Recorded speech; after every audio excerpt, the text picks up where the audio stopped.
तो तेरा सिर कट जाएगा। वो मतंग ऋषि ने ही दिया था। अच्छा, तो ये अपना चुपचाप से कर जाती थी साफ सफाई, वो बोरा अच्छे से जो कुछ करना है चुपचाप निकल जाती थी। फिर एक दिन मतंग ऋषि ने कहा अपने शिष्यों को कि तुम पता करो ये कौन है जो सारे हमारी भक्ति का पुण्य लेके चला जाता है।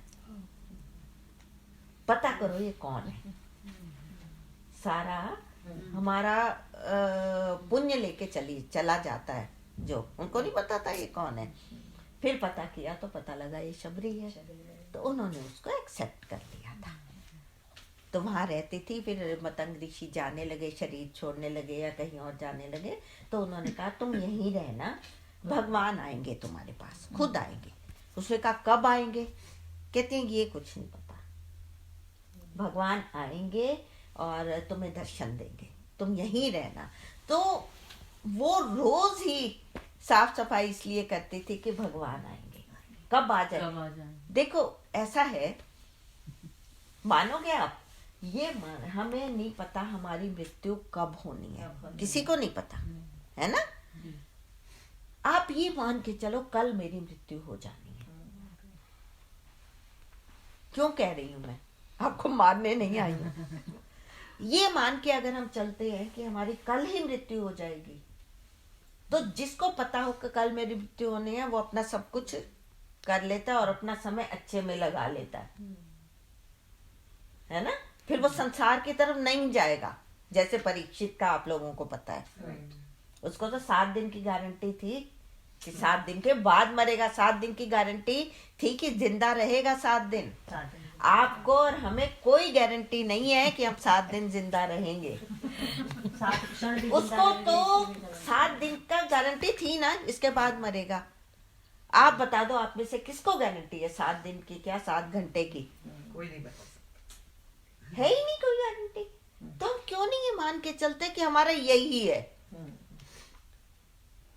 ये नहीं कि हमने अभी, कई लोग कई बार कहते हैं कि अभी तो बहुत उम्र पड़ी है, बहुत। भाई तुम लिखवा के आए होगे कितनी है, तुम्हें पता होगा। लेकिन ये मौज हो जाएगी जिंदगी की आपकी, इस बात को पकड़ लो। आप ये मान के चलो कि आपकी कल ही मृत्यु होनी है। फिर आप ज्यादा जोड़ोगे नहीं। किसके लिए जोड़ना है? क्या इकट्ठा करना है? क्यों झूठ बोलना है? क्यों धोखा देना है? क्यों वैर भाव रखना है? भाई जो मर रहा होता है वो क्या करता है, ये मान लो ना। और अगर एक दिन और नेक्स्ट मिल गया तो मान लो बोनस है। हर दिन बोनस मान के चलो। ये गुस्सा मत करना कि मैंने कल इसको मजा नहीं चखाया। नहीं, मरता हुआ आदमी क्या किसी को मजे चखाने बदले लेने जाएगा? सीरियसली कह रही हूँ, ये हमारे मानने के ऊपर है। और ये नहीं है कि मैं चाह रही हूँ ये, अरे मान लो मौज हो जाएगी। कोई गारंटी नहीं है, एक दिन की भी नहीं है। और उसमें फिर ये है कि अगर मुझे पता है कि कल है मेरी मृत्यु या आज ही है, तो उसमें मैं क्या करूंगी कि मैं अपना ज्यादा से ज्यादा समय भगवान के साथ बिताऊंगी। फिर मैं अगर वे करूं, जैसे संसार की तरफ जाना है या इधर आना है, वे करके देख लो। जो भारी पड़ता है वही कर लो। एक जो मैं सबको मैसेज देती फिरती हूँ मेरा वाकई, कि बनिए बन जाओ। बनिए, इनमें कोई हो वो तो उससे बनिए हैं जन्म से, लेकिन कर्म से बनिए बन जाओ। क्यों बनिए मीन्स जैसे बिजनेसमैन नहीं, वैश्य, ब्राह्मण क्षत्रिय शूद्र वैश्य। वैश्य बिजनेसमैन होता है, ठीक है। तो बनिया बनना मीन्स, बनिया ये करता है वो अपना फायदा देखता है। बिजनेस तो तभी चलेगा ना अपना फायदा देखेगा। कुछ भी करेगा। तो बनिए बन जाओ। बनिया बन के क्या करोगे? अपना फायदा देखोगे ना। मैं सच कह रही हूँ। अब मैं तुम्हें संन्यास दिलाने के नहीं कह रही हूँ। पार्टी में जाना है, इधर जाना है, इधर जाना, मैं बैठ के पाठ ना कर लूं। बनिए बन जाओ।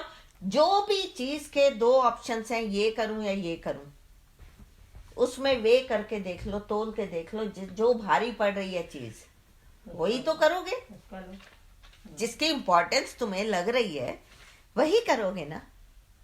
तो बनिए, बन जाओ, अपना फायदा देखो। तो देखो कैसे माला माल हो जाते हो भाई। बनिए कैसे माला माल होते हैं। वो अपना फायदा ढूंढते हैं बिजनेस में। मुझे फायदा कैसे, बिजनेस में देखते हैं आज रेट डाउन है तो मैं ये चीज इकट्ठी कर लूं, आज रेट बढ़ा हुआ है तो मैं बेच दूं, है ना। तो जहां होता है उनको फिर वो तभी पैसे इकट्ठे होते हैं उनके। तो हमें क्या इकट्ठा करना है, देखो जो हमारी किस्मत में है वो तो हमें मिलना ही मिलना है। पैसा, ये नहीं कि एफर्ट नहीं करना, एफर्ट करना है। स्वामी रामसुख दास जी से किसी ने जाके पूछा था कि देखो भाई पैसा तो चाहिए ही ना जीवन के लिए, महाराज आप कहते हो कि भाई ऐसा ऐसा पैसा तो चाहिए। कहते हैं पैसा तो तुम कमाओ, कोई मना नहीं, पैसे के लिए पाप मत कमाओ। बिल्कुल। और एक संत, ये अभी की बात है, एक संत के पास किसी ने लिख के भेजा कि महाराज आप कहते हो भजन करो, भजन गाने से मतलब नहीं होता, ये भी अब भजन है, ये भी भजन। भजन मीन्स भगवान को भजना, स्मरण करना, ये भी भजन कर रहे हैं। तो किसी ने जाके कहा कि महाराज आप तो कहते हो कि भजन करो, ये करो, तो मन तो लगता नहीं, तो ये तो दम्भ हो गया, इसलिए मैंने तो छोड़ दिया है भजन, क्योंकि ये तो दम्भ है, मन नहीं लग रहा और मैं भजन कर रहा हूँ। तो उनका एक ही लाइन में उन्होंने आंसर लिख के उसको भेजा कि दम्भ छोड़ना है, भजन नहीं छोड़ना। अगर तुम्हें लगता है ये दम्भ है, ये दम्भ है तो दम्भ को छोड़ो ना, भजन क्यों छोड़ रहे हो। भजन एक्चुअली नोट कर लो कि प्रभा दीदी ने कहा था भजन तुम्हारे लिए ऑक्सीजन है। ऑक्सीजन के बिना तुम सरवाइव कर सकते हो तो तुम्हारी मर्जी, भजन हमारे लिए ऑक्सीजन है। सुबह जब बच्चे थोड़ा परेशान करते हैं खाने पीने के लिए तो भजन लगाती हूँ तो मेरा बेटा थोड़ा शांत हो जाता है, खाने पीने के लिए परेशान नहीं करता। वो मेरे लिए टूल हो गया है अभी सुबह भी। बहुत अच्छी बात है ना। और भजन करो, दम्भ को छोड़ना है, भजन को नहीं छोड़ना। वो स्टोरी आपको मैंने बताई दी है कि क्या है, ठीक है। और भगवान ने शबरी को, इसको केवट को, इन सब को आके नीलम मैडम स्वीकारा। इसलिए स्वीकारा क्योंकि वो राम राज्य की स्थापना करने चाहते थे कि एक छोटी से छोटा जीव भी, चाहे वो पशु हो चाहे मनुष्य हो, कोई भी हो, इम्पोर्टेंट है, राइट। बहुत सारे इकट्ठे हो रहे हैं ना, वन में जाना है, जैसे दीदी ने अभी बोला, तो कौन सहायता करेगा, तो वो पशु ही सहायता कर सकते हैं ना। तो इसलिए वो सारे देवता, क्योंकि सारा कुछ मिला के फिर एक चरित्र बनता है ना। एक ही वजह से तो भगवान का अवतार नहीं होता, बहुत सारे रीजन होते हैं, फिर होता है, फिर उसके मुताबिक वो लीला में प्रवेश होता है सबका। ये लीला प्रवेश है उनका, जब भगवान आते हैं लीला प्रवेश होता है। भगवान उसने मांगा था ना रावण ने कि हम काहू के मरे न मारे, वानर मनुज, वानर और मनुष्य, मनुष्य तो भगवान बन के आ गए, है ना। और पशु, वानर चाहिए। सबसे पहले तो हनुमान जी आ गए, शंकर अवतार आ गए, शंकर आ गए, बाकी सारे ये देवता हैं, ये ऐसे वो नहीं थे, ठीक है। आगे बढ़े। अच्छा मुझे एक बात बता दो फ्रीली, वीना के क्वेश्चंस है, मैं वीना से भी एक्चुअली मुझे क्वेश्चन नहीं ऐसे पता लग रहा, इसने लिखा लक्ष्मण रेखा और अग्नि प्रवेश मिसिंग है, ऐसा क्यों है। अच्छा, लक्ष्मण रेखा का देखो, ऐसा होता है कि रामायण षटकोटि अपारा, इसमें एक चौपाई है। रामायण जो है कई है, हर युग में रामायण है, हर युग की अलग रामायण है। अलग मीन्स है तो राम ही मनुष्य रूप में आए हैं, लेकिन थोड़ा थोड़ा सा डिफरेंस है।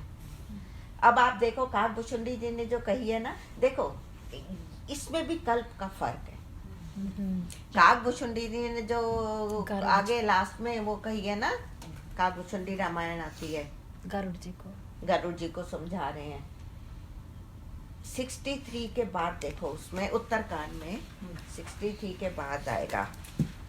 उसके बाद मतलब उसमें ख्याल 63 के बाद ही आएगा। चलिए। नाथ उतारत भयो मैं तब दर्शन खगराज आय सुदेव सो करो। वो गरुड़ जी जब आते हैं ना तब उनको सुनाना शुरू करते हैं वहां से। उत्तरकांड का बोला 63 उत्तरकांड देखो, शायद उसी में ही होना चाहिए। नाथ, हाँ जी, ये नाथ के तारत 63 दोहा है। हाँ, उसके 63 बाद दोहा। ये देखो, एक बात बताऊं आपको। 63 हाँ जी, 63 दोहा है उत्तरकांड। नाथ की तारत भयो में, उत्तरकांड में 63 नंबर दोहा। अगर मेरे जैसी रामायण है तो राइट साइड में लास्ट में है, मेरे जैसी है। अगर कोई बात नहीं, 63 दोहा निकालो क्योंकि हमारे डिफरेंट है ना। जिसकी ये है उसका तो लास्ट मिल गया सबको। ठीक है। अच्छा, यहाँ से लेके पूरी रामायण है। पूरी रामायण का पाठ ना करो तो रोज इसी का पाठ कर लो। पूरी रामायण, इसमें हर प्रसंग है। इस उसमें आता है ये प्रभु अवतार हो गया, कई विराट बच्चे विधि मैं आके निश्चर निकर बन नहीं 10 कंतर मारी बतके जे विद बड़ी सो पुनि माया।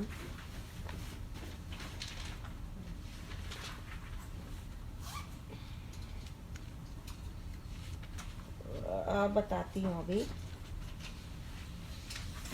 अच्छा, आपकी लक्ष्मण रेखा, अच्छा ये पहले तो ये देख लो आपको निकर, ये यहाँ तक है, 68 तक है।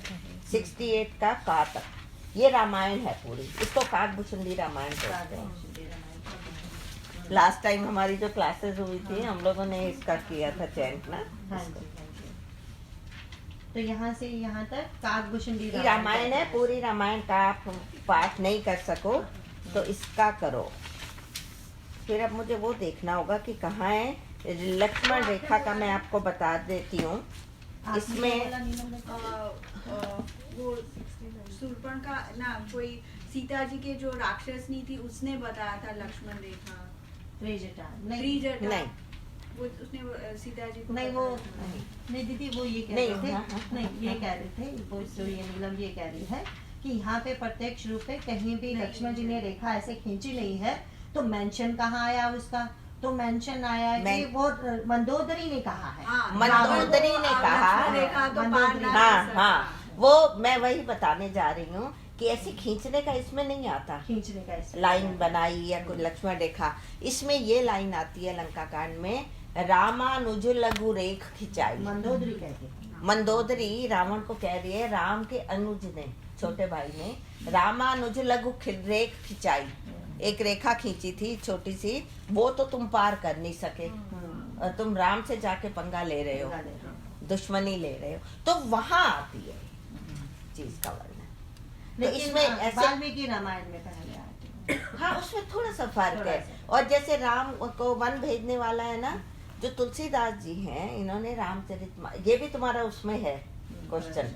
हाँ, तो इन्होंने ऐसे जो विवाद वाले हैं ना, विवाद मीन्स समझ रहे हो, विवाद, कंट्रोवर्शियल ऐसी चीजें जो है उन्होंने टच नहीं की। कि वो सिर्फ भक्ति में चले हैं कि ठाकुर अपने अवध बिहारी, हम हैं अवध बिहारी के। सिर्फ उनको ये था कि मेरे भगवान हैं, ये मेरे इष्ट हैं। और इनकी बताऊं एक चीज आपको, तुलसीदास जी की। तुलसीदास जी, ये सच्ची घटना है, गुदड़ी समथिंग करके जगह है वृंदावन में। वहाँ पर एक संत, वहाँ के महंत के होते हैं, जो उसके पुजारी होते हैं ना, वो महंत कहलाते हैं। महंत, महंत्र नहीं, महंत, महान संत ऐसे करके कुछ है, महंत कहलाते हैं। तो तुलसीदास जी एक बार, ये तो राम के उपासक थे, तो एक बार ये सच्ची घटना है उनके जीवन की ना। ये वृंदावन में गए तो गुदड़ी गोसाई जगह, एग्जैक्टली नाम गुदड़ी समथिंग करके है, वहाँ गए। तो वहाँ जाके ना इन्होंने जाके कृष्ण जी खड़े, वहाँ तो कृष्ण जी का ही है ना, वृंदावन तो पूरा। तो वहाँ जाके उन्होंने प्रणाम किया। तो जो महंत बैठे थे उन्होंने कहा तुलसीदास जी आके प्रणाम करें। उसने ऐसी चुटकी लेने के लिए, मजाक चुटकी किया। लेना मतलब मजाक करने के लिए, उसने कहा कि अपने अपने इष्ट को पूजे हर कोई, ऐसे करके कुछ कहा, और दूसरों के इष्ट को पूजे सो मूर्ख होए। जो दूसरों के इष्ट को पूजता है वो मूर्ख होता है, जानबूझ के कहा संत ने। तुलसीदास जी ने सुना, उनके लिए तो दोनों एक ही है, राम क्या और कृष्ण क्या, है ना, है तो वैसे वाकई एक ही। तो फिर तुलसीदास जी ने तब कहा था, वो बांसुरी लेके खड़े थे, मोर मुकुट लगा के खड़े थे, तो वो कहते हैं उनको, कहा कहूँ छवि आपकी भले बने हो नाथ, तुलसी मस्तक तब नवे, मेरा मस्तक जब धनुष बाण लो हाथ। तो कहते हैं उस समय जितने लोग वहां खड़े थे और वो महंत भी, उसी समय भगवान ने अपनी मुरली वगैरह ये सब छुपा लिया, धनुष बाण लेके राम रूप में सामने आ गए, सबने दर्शन किए वहां। तो ये तो मेरे भगवान है, और हम उनको छोड़ के, ये उनके जीवन की सच्ची घटना है, और हम कहाँ कहाँ फालतू घूमते फिरते हैं। ये मुझे पिक्चर मिली थी इसकी, वो श्री हाँ, बहुत सुंदर। मैंने वो पिक्चर जो ली थी, श्री कृष्ण राम बने की वो पिक्चर, तो मैं जब भी वो हरे राम राम राम हरे करती हूँ तो ये वाली पिक्चर देखती हूँ। मुरली तुरंत छुपाए के, वो पूरा वो आता है। तो उन्होंने उसको वो रूप अपना हटा लिया, और भगवान तो कैसे भी तुम्हें प्रकट कर देंगे, प्रकट हो जाएंगे। जो भाव रखोगे, तुम लड्डू गोपाल को पूछते हो, बच्चा बन के आ जाएंगे। जिस भाव से पूछो, आके खड़े हो जाएंगे। जिस समय आपको जरूरत है, इस समय मेरे ऊपर कोई कष्ट है, अरे मैं सच बता रही हूँ, तुमसे कोई भारी चीज नहीं भी उठ रही ना, तो उस समय वो तुम्हारे आगे ऐसे बन के आ जाएंगे, लाओ ये मैं रख दूं। बहुत होती है ऐसी घटनाएं कि कहाँ से कोई आया, अभी उधर लाइब्रेरी में ना डॉक्टर साहब, वहाँ कुछ कोई लेके आया, हम लोग लेके कुछ गए थे वहाँ प्रज्ञा, तो कोई पता नहीं कौन आ गया, लाओ ये मैं रख देता हूँ अंदर, और रख के चला गया। कौन है ये? जब हमारी आंखें न करें दीदार तो भगवान क्या करे। क्या करें, हम दीदार मतलब दर्शन, हमने अपनी आंखों पर ना अविश्वास का, अश्रद्धा का पर्दा लगाया हुआ है, शंका का पर्दा, हम दीदार ही नहीं करते उसका। ये और भी- आप, हम कहाँ से आके मिले? 2 साल पहले आके मैं फिर आने वाली नहीं थी, अचानक से ये सब कुछ हुआ है। तो ये व्यवस्था, स्वामी शरणानंद जी एक बहुत बड़े संत हुए, आप लोगों ने सुना होगा नाम, स्वामी शरणानंद जी। वो ये कहते हैं, तुम्हारा संकल्प, उन्हीं के शब्द हैं, तुम्हारा संकल्प पक्का है, सच्चा है और अच्छा है। मतलब अच्छा क्या है? जो भगवान की तरफ हो वही अच्छा है, वही संसार अच्छा की तरफ वाला अच्छा कहाँ से होगा? तुम्हारा संकल्प पक्का है, सच्चा है और अच्छा है, तो उसको पूरी करने की जिम्मेदारी उसकी है, तुम्हारी नहीं है। आपन तेज समारोह, उसको पूर्ण करने की जिम्मेदारी उसकी है, वही करेगा। थोड़ी तसल्ली तो रखें, देखें तो सही, उसकी लीला को देखने का चश्मा तो लगाएं। 3D के लिए हम चश्मे लगा के जाते हैं कि नहीं जाते? मूवी आप लोगों ने 4D 3D देखे होंगे कई कई जगह, चश्मा लगाते हो ना, तभी दिखाई देता है। तो ये भक्ति और विश्वास का चश्मा लगा लो, दिखाई देगा सब कुछ, मान जाओ। आओ आज भगवान को प्रकट तो करे। नहीं ये कहाँ लेके जाता है भगवान मुझे? नहीं, मैं एक्चुअली जिस गाड़ी में बैठी होती हूँ ना, वो वाली गाड़ी नहीं, ये कथा की गाड़ी में, तो ट्रस्ट में ये जो स्टेयरिंग पकड़ के चलता है वही चलता है, मैं नहीं होती। मुझे नहीं पता वो किधर घुमा रहा है स्टेयरिंग मेरा। दीदी जी ने जो अभी गरुड़ जी का बताया ना आप सबको, तो दीदी ने बोला ना चश्मा कौन सा चाहिए, तो वो गरुड़ जी बोल रहे हैं मुझे संशय सर्प ने काट लिया है। हम सबको संशय सर्प ने काटा हुआ है, शंका करते हैं। वही दीदी आज शंका को मिटाने के लिए आए। शंके सरप का वो जो शंका वाला सरप है ना, उसका वो क्या जहर उतारने के लिए आई है, मणि बन के, राम मणि बन के। ठीक है, तो ये हमारे, हम थोड़ा सा आंखें खोलें, जो हमने ये आवरण माया, माया ही तो माया है, हम उसको देख नहीं पाते। एक क्वेश्चन आपका हो गया। हाँ जी, वो तीनों सीक्वेंस में ही है एक्चुअली, कि वो सीता का अग्नि प्रवेश के लिए वो हो गया, वो क्लियर हो गया।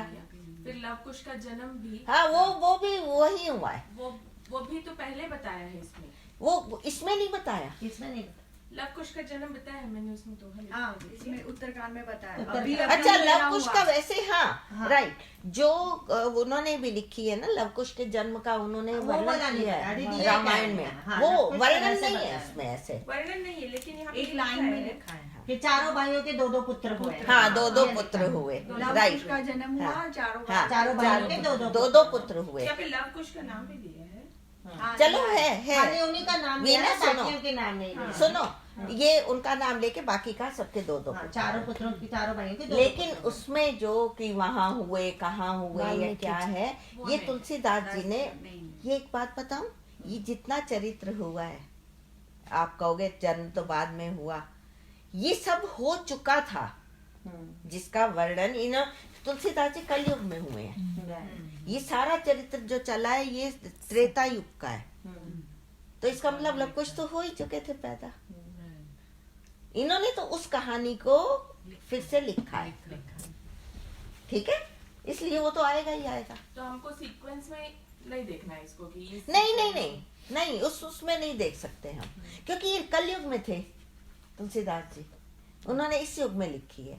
मैंने शायद पहले भी आपके क्लास में पता नहीं बताई ये बात, गीता जी भी नहीं है, कि ये तुलसीदास जी को ना भगवान शिव आए थे सपने में, उन्होंने कहा था कि तुम रामचरित्र की रचना करो।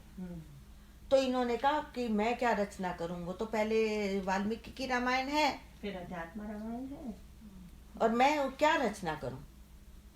तो शिव जी ने कहा नहीं, वो संस्कृत में है, तुम ये पता है इसकी लैंग्वेज क्या है? अवधी है। ये लोकल लैंग्वेज है वहां की, अवध की, अयोध्या की लोकल लैंग्वेज है। तो उन्होंने कहा नहीं, तुम वो तो सब नहीं पढ़ सकेंगे आगे आगे, तुम लोकल लैंग्वेज में करो। तो तब उन्होंने कहा था, आपके क्वेश्चन का पूरा आ जाएगा इसमें, तब तुलसीदास जी ने कहा था कि मैंने तो जो चीज देखी नहीं, मैं वर्णन कहाँ से करूं। अगर मैं उनका पढ़ के वही लिखता हूँ वाल्मीकि जी का, तो कॉपी करना हो जाएगा, उतना मैं अच्छे से नहीं लिख पाऊंगा। मैं वो भाव रचना नहीं कर आएगा। सकती हूँ, रचना मैं कर दूंगा, लेकिन मेरी एक शर्त है, तुलसीदास जी ने कहा, मेरे आगे हर घटना का वीडियो चलना चाहिए। हर घटना मैं आंखों से देखूं तो मैं लिख पाऊंगा, नहीं तो मैं नहीं लिख सकता। तो जो तुलसीदास जी ने इसमें किया है, किसी के हृदय के भाव, जो कहते हैं संत होते हैं वो आर पार देख सकते हैं। उन्होंने ये कहा, राम उसने तब हृदय विचारा, राम काज सुग्रीव बिसारा। किसके हृदय में क्या चल रहा है वो भी सारा वर्णन कर रहे हैं। तो ये उनको वरदान रूप में था, कृपा रूप में, शिव की कृपा है। शिव ने कहा राम ऐसे करो। शुरू में तो लोप क्रिया कहते हैं उसको, वो संस्कृत में रामायण लिखते थे, रामचरितमानस, तो वो सुबह उठते थे, जब रखते थे तो लोप हो जाती, इरेज हो जाती थी, फिर लिखते थे, फिर इरेज हो जाती थी। ये कई दिन तक चला, तो इन्होंने कहा कि मैं अब नहीं लिख रहा। तब वो शिव जी प्रकट हुए, उन्होंने कहा रामायण संस्कृत में तो एक है पहले, तुम लोक भाषा में लिखोगे। तब इन्होंने लोक भाषा में लिखी, जो पूरी कहानी है। ये जो रामचरित्र है, रचि महेश निज मानस राखा। मानस मीन्स मन, मन में रखिए। महेश ने पहले इसकी रचना करके, महेश मीन्स शिव जी, अपने हृदय में रखी, और फिर इसलिए इसका नाम रामचरित मानस है। मानस से आई है शिव जी का। आप जो ये रामचरित मानस पढ़ते हो ना, ये शिव जी का मन है। उस मन को आप अपने यहाँ नीचे रख के बैठे हो। वो शिव जी का मन जो है, ये वाकई ये मानस है। एंड ये तुलसीदास जी कहते हैं मैंने सिर्फ डिक्टेट किया है इसको, लिखा है। secretary की तरह डिक्टेट किया है, मैंने नहीं लिखा है, भगवान जी ने जैसे लिखवाया। एंड जो सबसे सुंदर बात जो दीदी बता रहे हैं, जो जो संत आए ना, लोग उन्हीं को पूजने लगे, अपना संप्रदाय शुरू कर दिया। उन्होंने नहीं किया था, उनके पीछे जो अनुयायी थे उन्होंने कर दिया। तुलसीदास जी इतने ब्यूटीफुल हैं, इन्होंने इतनी सुंदरता से ये लिखा है कि इनके पीछे कोई फिर अनुयायी जो इनके पीछे थे, ये नहीं हुए कि वो जो जी शिवाय हैं, वो राम को मानने वाले हैं, शिव को मान, उन्होंने सिर्फ राम से प्रेम किया और किसी और से दुश्मनी हुई नहीं। शिव को भी इतनी पूजा हुई है शिव की, तो शिव भक्त भी इसको पढ़ेंगे, है ना, शक्ति भक्त भी इसको पढ़ेंगे, राम भक्त तो पढ़ेंगे। तो उन्होंने ऐसा, उनके जो उनको फॉलो करने वाले हैं, उनके मन में किसी के प्रति द्वेष नहीं है। ये सबसे सुंदर ऐसा था जब शिव जी, ये तुलसीदास जी थे ना, उस समय 2 संप्रदाय ज्यादा चले हुए थे। संप्रदाय मीन्स सेक्ट्स। एक शैव था, एक वैष्णव था, जो ये कह रहे हैं। शैव मीन्स वो शिव की पूजा करते थे, वो दूसरे थे वो विष्णु को पूजते थे। वो नहीं जी शिव अच्छे, वो कहते थे विष्णु अच्छे। भगवान ने जो रामेश्वरम में शिव की स्थापना की है, ये शैव और वैष्णव के बीच में एक सेतु बनाया है, उनको जोड़ने की स्थापना की है कि शैव और वैष्णव अलग नहीं है। ये सेतु मीन्स उनको जोड़ने वाली चीज। ये शैव और वैष्णव को जोड़ने के लिए रामेश्वरम में वो शिव की स्थापना, शिवलिंग वहां बनाए उन्होंने। अब तो उसमें भी आ गया, नासा ने भी कहा है कि वहां पुल है बना हुआ है, सेतु। हम लोग तो दर्शन करके आए हैं रामेश्वर। वो कहते हैं राम के ईश है, रामेश्वर, यही राम के ईश्वर है। और शिव वाले कहते हैं जो नहीं, जिसके ईश राम है वो रामेश्वरम है। तो दोनों ही उस राह पे जाते हैं। तो ये राम के इष्ट शिव है, शिव के इष्ट राम है। तो कौन बड़ा कौन छोटा, ये कोई है नहीं, वो दोनों एक ही है। राइट, आओ आ जाओ भाई प्रकट कृपाला। आ जाओ। तो हम बाल कांड में आएंगे, भय प्रकट कृपाला। जब भगवान का प्रकट होने वाले हैं, उनकी स्तुति करनी है हमें। 190 नंबर दोहा ले लो। बस चलो एक ही होगा। कितने बजे तक होता है? हमारे पास 1 घंटा है। हाँ, 1 घंटे में हो जाएगा। तो दोहा नंबर 190 ले लो। 190 के पीछे फिर वो सब आएंगे ना पूजा करने। बालकांड दोहा नंबर 190 इसके नीचे से। आप लोग स्तुति में बताने वाले थे, आप जो आपने कहा था ना स्तुति बताने वाले, ये कर लेंगे।